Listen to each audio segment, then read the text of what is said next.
Hi everybody, foXnoMad here, and today I want to help you travel smarter by sharing a recent episode of the foXnoMad podcast with you. My guest today is Deanne Burch. She's the author of Journey Through Fire and Ice, which is a story about her experiences with the Inupiaq people who live 83 miles above the Arctic Circle. I hope you enjoyed this episode of the foXnoMad podcast. And there we are. Thank you very much for joining me today, Deanne. I'm really excited to talk to you because it is a fascinating story, and Alaska is a place which I went to for the first time last year, and I was just absolutely amazed by it. So thank you for taking the time to be on the podcast today. Well, I'm happy to do it. So let's start from the beginning, really. How did you end up in Alaska? It's not the traditional way, I guess most people. No, because most people take a cruise. Although back in 1964, I think Alaska was kind of I don't know, it wasn't quite the way it is today. But the reason I ended up in Alaska was because my husband was an anthropologist, and he was completing his PhD in this little town called Kivalina, which is 83 miles north of the Arctic Circle. It's on a little barrier island. Not sure how long it is, but it's maybe 500 yards wide. It's not very wide. Wow. And what did you know about it beforehand? I mean, where were you living before, and how did you? Well, just before we went up there, we were living, he was a student at the University of Chicago, and I took a couple of graduate courses there. But before that, I grew up in Toronto, Ontario, and met him at my summer place in Canada. He had a cottage up there, and I had a cottage up there, and that's how we met. And then I guess it was 3 years after that we married. And I'm not sure I was really thrilled about going to Alaska, but you know, in those days, women did whatever their husbands wanted to do. And was it the first assignment, or, for example, did he do other work that took you to other places, before, maybe shorter trips or anything like that? No. As a matter of fact, we didn't do any shorter trips. He had been there before. He'd worked for the Atomic Energy Commission.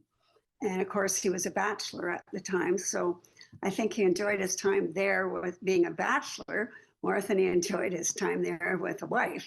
Because as a bachelor, you can do everything. And with a wife, you have a little more responsibility. So how did that, conversation go? In other words, this opportunity comes up, right?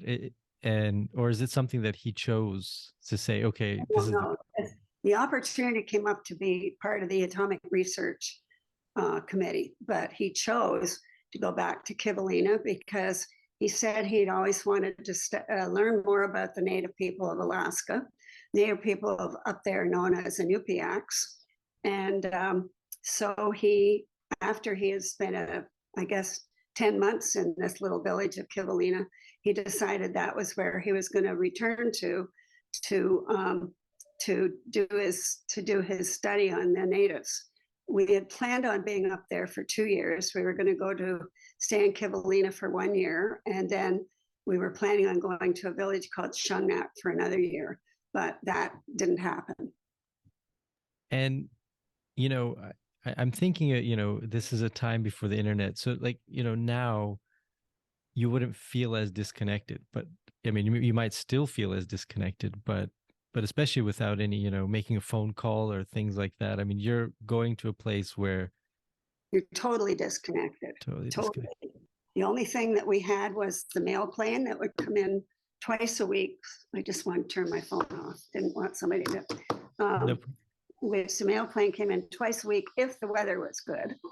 And no, we had no phone, no running water, no electricity. So our real thing to the outside world was the mail plane, which I waited for desperately every week for the mail plane to arrive and give me news of the outside world. So, and what was the trip like there? I mean, just even getting there the first time. We started out, actually, I guess we started out in Harrisburg, which is where his parents lived. And we flew from Harrisburg. I'm sure we had a stop. We had to have to Fairbanks. And I was pretty upset with Fairbanks, to tell you the truth.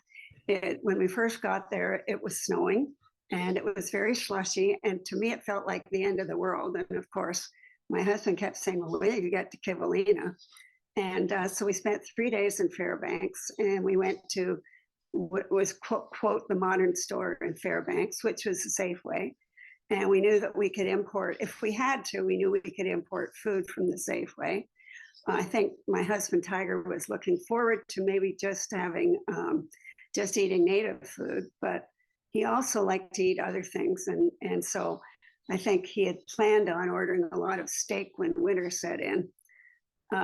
So we got to Fairbanks and saw the last movie that we saw was in Fairbanks. And of course, there were movies at the Armory in Kivalina, but I don't even remember going to any movies there.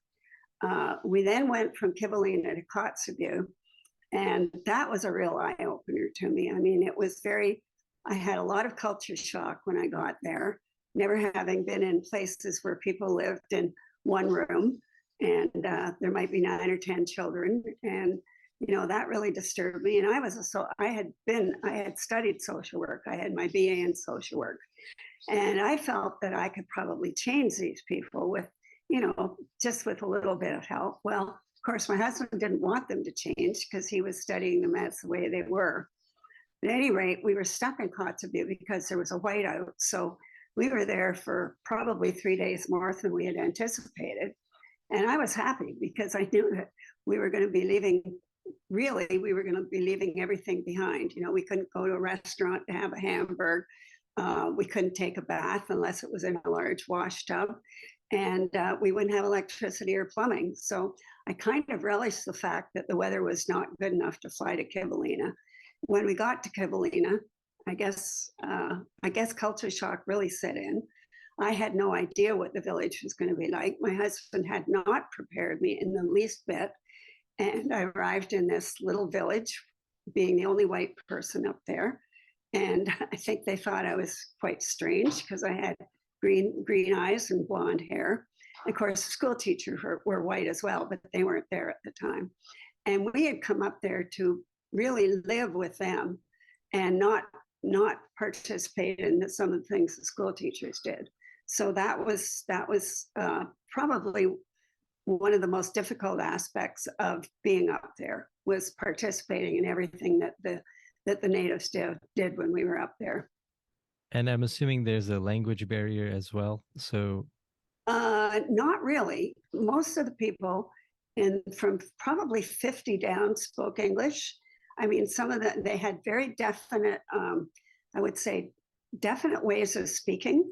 In fact, I noticed that when my husband got up there, his whole timbre of his voice changed, and he talked more like a native than he almost spoke native English rather than what I call English. But most of them under 50 did speak English. There was a few old people that didn't speak English at all, but they tried. And so, they did try. So it was really quite an experience getting to know some of these native people and getting to know their ways of life. And do you remember what the first night or the first day was like, or what's your first memory of that trip? Oh, I can certainly remember it. That's a good question. We arrived and we went to the first house, which was just past the airstrip. And I went into the house, and first of all, there was a honey bucket, which is the toilet, and it was in the shed. And of course, people walked in and out of the shed all the time. So I wasn't very happy about that. And of course, I decided at that point, I really needed to pee, but I couldn't because I wasn't going to sit in the shed and do it. And my husband left me, and I thought, what is he doing? And I thought, is he just going to visit all of his old friends? Well, of course, I was stupid enough not to realize that he was going down to the house that we were renting. At any rate, I sat in this little house. The woman who owned the house probably had 8 children. Some of them were there at the time, and of course, some of them, I think they were at school because I think school had stopped by then. But at any rate, she was making duck soup, And so pretty soon, several of the women came in, and she offered all of us duck soup, which, by the way, was delicious. But then they started talking in their own language. And I sat there and I thought, oh, I know they're talking about me. And what are they thinking about me? Because Tiger came up the last time as a bachelor, and here he is married with a wife. Then the next thing that happened was that my husband came back, and all the kids in the village followed us back to our house. And our house was probably, except for the school teacher's residence, was the nicest place in the village. It had 3 little rooms, a bedroom that really only housed a twin bed, and then a very small living room, maybe 6 by 9 feet, and then a kitchen that was probably maybe, I don't know, 8 by 8, because our bedroom was so small. It was sort of a long, thin house. And our bathroom facilities were outside in a shed, but it wasn't a shed that people walked through. It was a private shed. So that was much better than most of the natives had to deal with. So we got to the house, and I finally was able to relieve myself after the children left. And we were probably exhausted by then, but the sun was really high in the sky, and there was still snow on the ground. So it was very odd. I don't think we went to sleep and probably until midnight, and it was still light out, and you could hear the people walking around the village that night. I just remember hearing the voices in the village and realizing that this was going to be a totally different experience for me. And I assume there's fear and apprehension for, this unknown that's going to begin. But was any part of you excited for it, or were you, was it hard to find the good spots in the beginning? Well, my husband always used to say, if you're nervous, that means you're excited. I would have said I was probably more nervous than I was excited, but I was extremely nervous. I was nervous about having to go and visit the women in the village, whether they were going to welcome me or whether they were just going to sit there and not talk to me. I was nervous about having to fit into their culture, which was totally unknown to me. I mean, of course, when we were children, we all studied about the Native people in Canada, so I knew a little bit about their culture. And I guess probably I didn't realize that they didn't live in igloos until we got to Kivalina, and then I realized that they didn't live in igloos at all, that they only built them in, if they were out on the ice and had to spend the night or had to spend a few days there, they might build an igloo. But I wasn't used to not having electricity and not having running water or any of those modern comforts that I had at home. So I would say I was more nervous than I was excited. I can imagine. I mean, and also when I was in Fairbanks last year for the first time, I don't know if you've been recently, but it hasn't, I don't think it's changed much. It's still pretty small. In terms of, it does feel still like a very remote place when you're there. You feel like that's it, you're on the edge of the planet. And I remember a storm came in, and this was September, and it was a huge snowstorm. I mean, like a blizzard. I had seen snow like that, but in sort of in the dead of winter. And it was just really surprising because it came out of nowhere, and it was just so cold. Was the weather also shocking? I mean, it must be freezing up there, Well, actually, when we got there, it was mid-May. And of course, as I said, the sun was high in the sky, and there was still snow on the ground. And I can't remember what the temperature was the first day that we got out there. I just remember having to go to the bathroom and putting my park on before I went outside because it was so cold. And then it gradually got warmer, and the sea ice started to melt. It was beautiful watching the sea ice melt. And of course, the ground started to melt at the same time. Occasionally, the weather would go up to 50 or 60 degrees, but then a couple of times it went up to 75. And of course, 75 up there feels like probably 90 down here. I know that I heard from one of the natives after I wrote my book, or I'm a friend of hers on Facebook, and I believe it was this summer, or maybe it was last summer, that it was 88 degrees, and they were dying from the heat. But of course, climate change has really made its mark on this little island. And so, of course, they are moving up to a place 12 miles upriver because by 2025, Kivalina is going to be underwater. Wow. Yeah, I remember when I was there and looking at the glaciers and taking tours, and people, the guides were saying that the glaciers were, this big and now they're this small. And before this snowstorm, this was down by Anchorage. It was in the mid 60s. So it was considered very warm and unusual. It was close to 70 degrees out, much higher than is normal or expected. So now you're there, you've arrived. Did you ever find out what everyone were they talking about you? I never found out. I'm sure they were. That's all I can say, is that I am sure they were talking about me. Otherwise, why would they have switched to their native tongue? And do you think it was curiosity, or maybe just I don't know. Do you have any inkling to what they might be saying? Oh, I have no idea. I have absolutely no idea. All I know is that I was wondering what they were thinking about me, and whether I was going to be like some of the other white women that told them that they didn't live in clean houses, and I'm sure that I'm sure they were intimidated by me.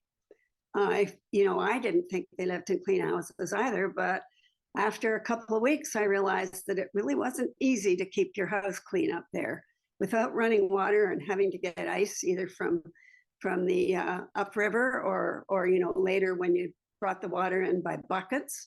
It really wasn't easy to keep clean at all. And you said you had mentioned the culture was very, very different than what you were used to. Those first interactions, do you see smiles? Do you see, are there, what are the first impressions that you're getting? Those signals in the beginning probably were very different than, a handshake and a smile, or, Yeah, they don't, from what I remember, they didn't shake hands. The children drove me nuts because they were always coming to watch. And a lot of times they would knock on the door and they'd come in, and then they'd stand there giggling with their hands over their mouth. And actually, I have to say, it made me nervous, in all honesty, to have these children. And I wondered what they were giggling about, whether they were laughing about me, or I really couldn't figure it out. With the women, trying to think, yeah, I think they smiled. In fact, they had to have smiled, because I have pictures of some of them smiling. I have a whole, probably a library full of pictures that someday, and I may never get it done, I would like to do a coffee table book of those pictures, because it's a really wonderful historic reference of those people. And, the village is still full of the same names that there were when we went up there in 1964. Which is very interesting. Wow. So I'm just painting the picture in my mind. So you're there and it just completely, fish out of water. I can only, it just seems like you're in this remote place, this environment, which is so different, no electricity, running water, surrounded by, people that, you're a foreigner, right? So it's like immigrating to a very unusual place. And how did you get accustomed to it? Over the months, did that change? Or was there so much going on during the day that you were able to take your mind off of the difficult aspects, or? Not really. I felt that, loneliness was a constant companion to me, because when I would go to visit, well, really, it was when the women would come to visit me, which, well, I guess it did happen fairly often, but they would sit there and they wouldn't talk. And I couldn't figure out why they weren't talking. And they would have a cup of coffee and they would just sit there, and often they'd be chewing gum. And it made me really nervous. And then one day I decided that maybe going to visit somebody just means going to go sit and have a cup of coffee, relax, and not talk. So, of course, I, being a social worker, would ask some questions, and I try to find out a little bit because I was helping my husband with the study. And so I try to find out a little bit about their lives and that kind of thing. When I went to visit people, I usually had to initiate the conversation. And I would ask questions like, "How many children do you have?" or "What are their names?" or all of that kind of thing when I first got there. And then gradually, some of them became accustomed to me visiting up there. And just trying to think, I didn't have very many friends. Any people that could possibly take the place of my friends back home. But there was one person that I did who was a little bit older than I was, and she would come over and visit me, and she was a very easy woman to get along with. And so I felt like I was quite good friends with her. And then there was another family that husband and wife had been good friends of Tiger's, and I eventually became friends of theirs. And then later, after we returned to Kivalina, because I don't want to give away the story, but after we returned to Kivalina, I made friends with a woman by the name of Ruth. And I could have called her mom because my mother's name was Ruth. And apparently, I could have called her Anna too, because that's the Eskimo word for mother. But at any rate, I didn't. I called her Ruth. And we became quite good friends. And I'm not sure whether it was because her name was Ruth or whether she was kind of like a mother to me when I really think about it. And then the postmistress was another person. She lived right behind us. And she was really, really wonderful to me. In fact, looking back, she probably was more like a mother to me than Ruth was. She adopted a lot of children, for one thing, adopted grandchildren. She had so many, after the fact, I found all this out, but she had so many children that she looked after, but she looked after me too. And she didn't need to. But when my husband went out of town, she would always come over and she'd make sure that I was all right. And when we were on a fateful camping trip, I don't know if you've actually read the book, but when we were on the fateful camping trip, she came over to make sure we were all right. And I was freezing. And she lifted her parka up and said, put your feet on my stomach. I was mortified, but I did it anyway. And I realized that was definitely a survival method, because pretty soon my whole body seemed to stop shaking and I felt warm again. So, I am in a writing critique group, and I had them critique some of my book. And one of the people in the critique book said, "Oh, she's really my hero. She was wonderful." And how was it? In other words, were men and women mixed, or did you get a sort of unique look? Was there a separation between the men and women in general that gave you a unique look? When people are coming over, I'm guessing it's not, maybe it's not the sort of the husband and the wife, or is it? The husband and wife would come over and visit. The men would never. I can't really say that, though. The men would never come over to visit me. But when I was left by myself for a few days, some of the younger boys, and probably they weren't that much younger than me, and I looked very young for my age, so they came over to visit me. And they asked me to go swimming with them. And I said, no, the water won't be too cold. And I said, well, I guess I can't go because I don't have my bathing suit. No, you can just go and swim in your clothes. And I said, no, I'm just not going to go and swim. And in fact, I used to be a really good swimmer, and I really did want to go swimming, but that probably wouldn't have been a smart idea. Oddly enough, after my husband came home, they never came to visit me again. But I don't think I would ever have had a visit from one of the men that was friends of my husband's until after we came back up to Kivalina. One of my husband's friends, if Tiger was out of town, he would always come over and check on me. And he actually became a friend of mine too. And with, I don't want to give away the rest of the story, but I'll ask you what you could say about the Inupiaq then and now, over time, what your impressions are? Well, they're definitely more sophisticated people than they were then. Of course, they have all the modern I won't say they have all the modern conveniences, because I understand that they have a big, huge tank for the water, which of course we didn't. But their water, I don't know how I don't really think they have running water, although some of them manage to get a shower, or they're able to do something that does make them, able to have a shower or something.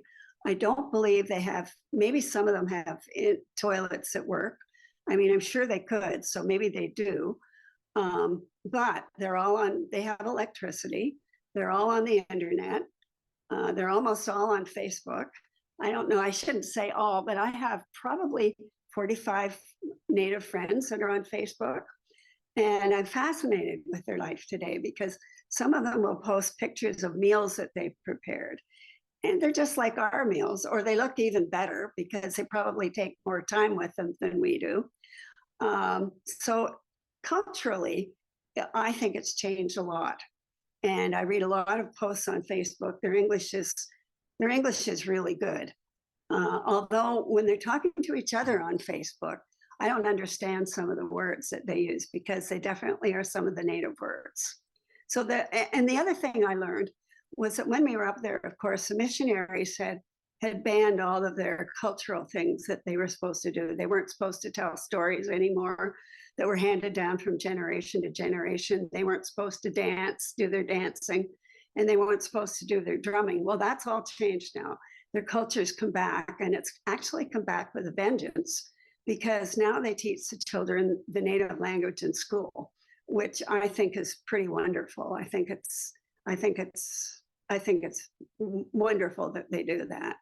And the children now, the school goes from grade 1 to the end of high school, whereas when we were up there, it went from first grade to 8th grade. And then if the children wanted more education, they would go out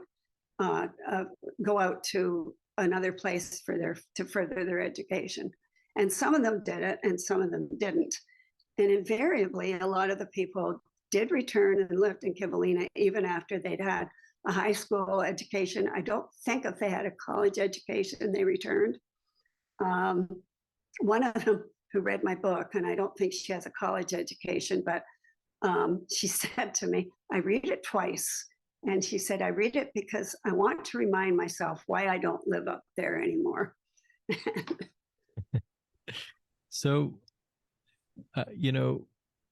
is it possible to visit? Is this a place where you could, like, as a tourist, you could just go to, or is it so remote that it's I not would really? say that a tourist like you, excuse me, probably, I think, they've had Vista people go up, Vista volunteers, but I don't know if they would really welcome a tourist. I have no idea.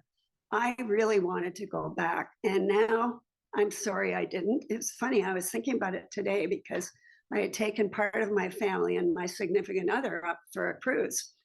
And today I thought, gosh, I could have paid for our way to go to Kivalina and say it was research for my book, because this was several years before I did the book. And I could have, as long as I sold one book, I could have taken it all as a business expense. And I thought, darn, I should have done that, at least not taken the whole family up there, but I should have taken my significant other up there. He would have enjoyed it because he'd heard me talk about it. And it would have been good. And then, of course, after I published the book, I really wanted to go back. But one of the women said, oh, you really don't want to come back. We still use honey buckets. You don't want to do that. Probably she was saying in a very nice way, you're really too old to do that. And maybe, I don't know. So it's interesting, though, that it has changed so much, but still hasn't really in a lot of different ways.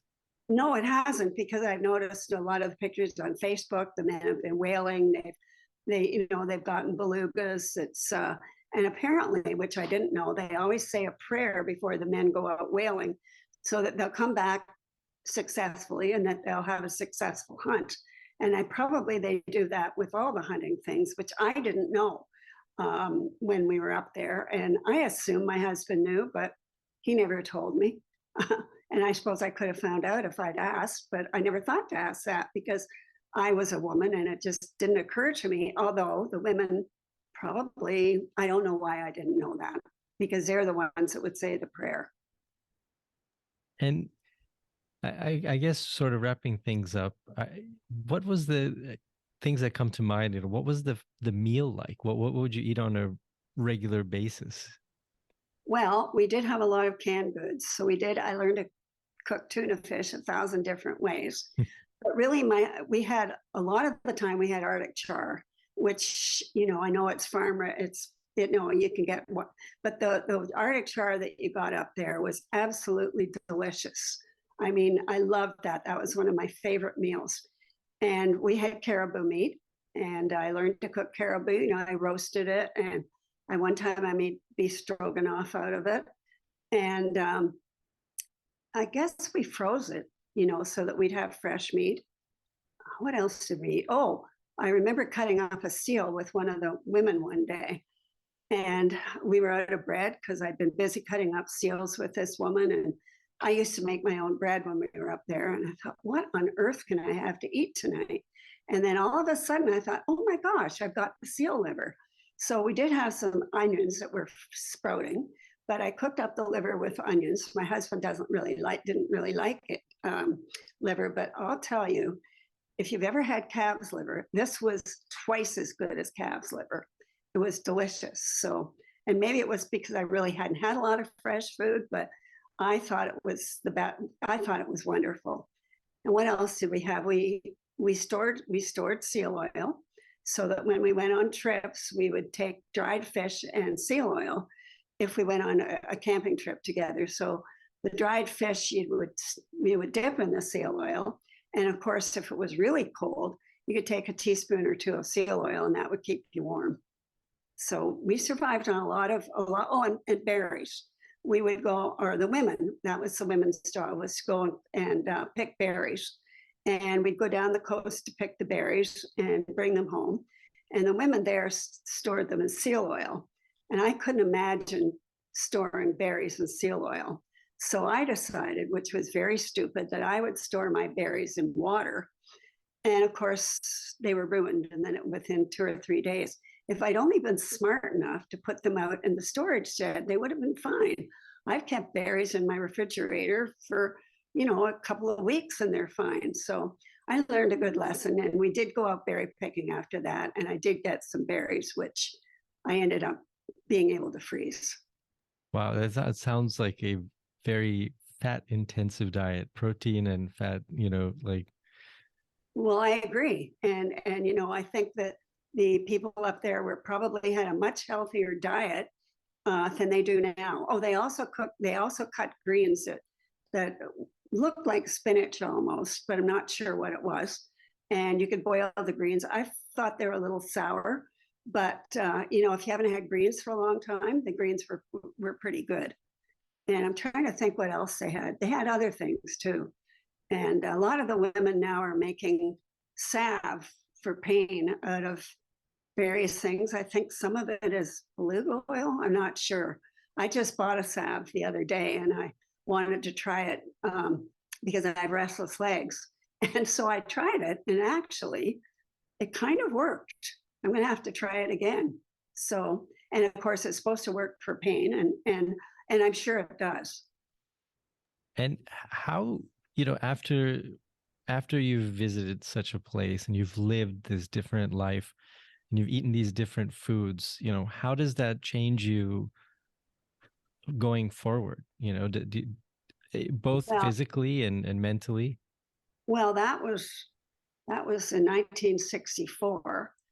And of course, as you know from reading the book, and I hope other people will read it as well, my husband was in a very bad accident. And so when we returned to the village, I felt a much stronger person because I'd been through this awful experience with my husband almost dying. And I think that's really what changed me. I don't think it was the fact that I had a totally different cultural experience. I think It was the fact that I was able to go back after experiencing that tragedy. And as I said, I became a much stronger person for it. I also think that going back helped me fit into the culture much better. I think the women really did accept me then because they realized what I'd been through. And I think that I've come to realize great respect for other cultures, you know, excuse me, in a way, in a lot of ways, we're all the same. You know, we have children, we love our children, we do anything to make sure nothing happened to our children. And so it's interesting from that point of view, because I'm sure if I went to Africa or someplace like that, you know, of course, some of those people are starving, but I'm sure I would find that it's the very same. You know, they have families, they have children that they'll do anything to protect. And I guess I can respect other cultures, whereas before, I really didn't even think I could live. Well, I didn't want to. I didn't want to. But I think now, having matured, I could do it. But I don't want to now because I'm too old. That's a beautiful sentiment. I was going to ask you that, and I'm, you know, that's something that I've found traveling as much as I have, is that people are pretty much the same everywhere when it comes down to very core, you know, it's just how we express certain things is different. But like you said, everybody cares about their families. Everybody, you know, it's very similar, and it's sort of a nice and sort of a thing that bonds you, that makes you feel more connected. At least for me, that, you know, I feel more connected to the planet and everybody on it, because I realize that, oh, we're just all kind of want the same stuff out of life, you know, when it comes down to it. I think you're right, because I've done a lot of traveling in Mexico. And also I went to Costa Rica, and you look around and some of these people don't have any money, or, you know, I mean, they're living really the way a lot of the natives did in Alaska, and yet they're happy and they have kids, and there's always a smile on their faces. And I do remember when, after my husband's accident, I have to say that he was burned so that people will understand this. But one of the natives up there said, "We don't care how he looks." He said, "As long as he has the same smile, that's all we care about." And I thought, wow, that's not the way people accepted him at home. So that was pretty amazing when she said that. Wow. Well, I can't thank you enough for your time. I really appreciate it. This has been a fascinating conversation, and everybody should check out the book, which I'll link to in the show notes. Journey through Fire and Ice, Shattered Dreams Above the Arctic Circle. I will leave a link to everywhere that people can find it online in the show notes. Thank you again so much for your time, Deanne. It's, like I said, it's been really fascinating to hear about a place that's just so unique. Well, thank you very much for having me on your podcast. I really appreciated it. Thanks very much for watching this video. Make sure you hit the like and subscribe buttons down below, and I'll see you in the next video.